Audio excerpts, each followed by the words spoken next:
time to get into the shipping container and try to find our washing machine for laundry.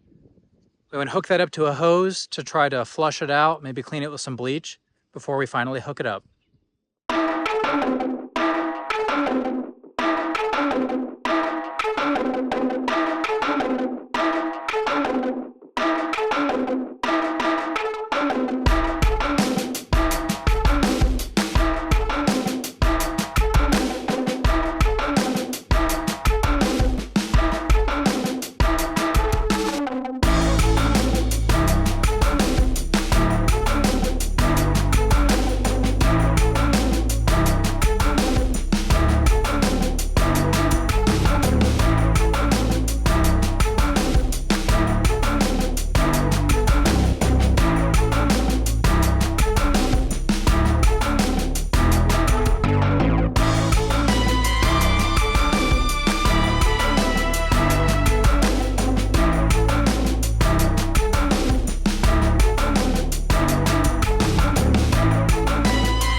We finally got the washing machine into the back of the truck.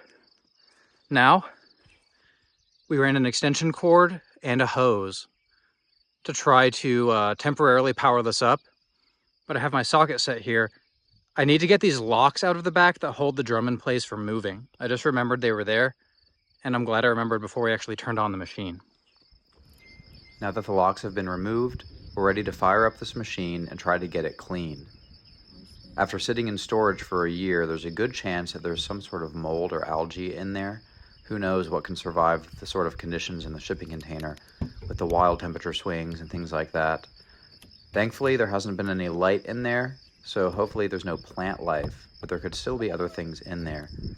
So Angie's going to run a quick cycle on here using some bleach, and then we'll see how it goes.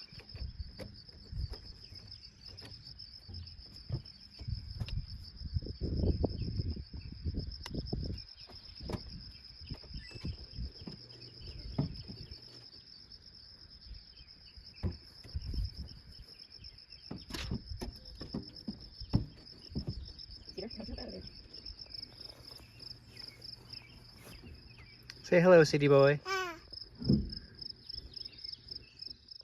Now that we know that the washing machine is ready to use, we need to figure out how to unload this. And I'm essentially using the same design that we used to load it with these little lawnmower ramps that I purchased for the generator to get it into the shipping container. However, this time we have a concrete stop, which is the concrete slab, the foundation of the solar shed. It rises above the ground about 5 inches, and it creates the perfect backstop so these ramps can be wedged in between the truck bed and the threshold of the door. Now all I need to do is line it with wood and slide it down just like a railroad track. Because these ramps kind of have a cheese grater texture, I don't want to risk the chance of a leg getting stuck in there. So that's why we're using boards to line the tracks. But before we get too carried away moving the appliance into its permanent location, I need to wire this GFCI protected outlet to power the appliance. All this requires is a hot, a neutral, and a ground, and then I simply shove it in the socket and screw it in place. And then I'm using the railroad track method again with some extra 2x4s I have on hand to slide the appliance in place. And just like we showed earlier, this appliance weighs 200 pounds and there's water in it this time. So moving it across the floor is only possible with these tracks. Here is a close-up of the connections for the laundry machine. You can see here is the GFCI protected outlet, just resetting it there.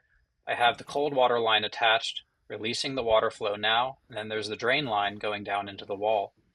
Eventually we will have hot water connected, but for now, for this demonstration, I'm just going to do a quick wash using cold water, just to see if everything works as it's intended. Everything seems to be going well here, so I think now is the time to go get the dryer. I'm actually just kidding. There's no way we want to go grab another appliance out of the shipping container and try to haul that into here when there's still drywall and a lot of work to do in this room. Since it's summer, since it's warm, we're going to use a clothesline. You can see here this fancy kind that uses one pole that you can kind of spin around. We got this in a kit from Layman's, and what it allows us to do is only deploy the clothesline when we need to. We could even remove it seasonally because it has a ground stake that gets buried underground permanently. It doesn't require any concrete, but it does require a bit of digging and some rocks in the bottom just to ensure proper drainage. You can see this fin mechanism kind of looks like a weird little torpedo. The fin is what keeps it upright in the ground.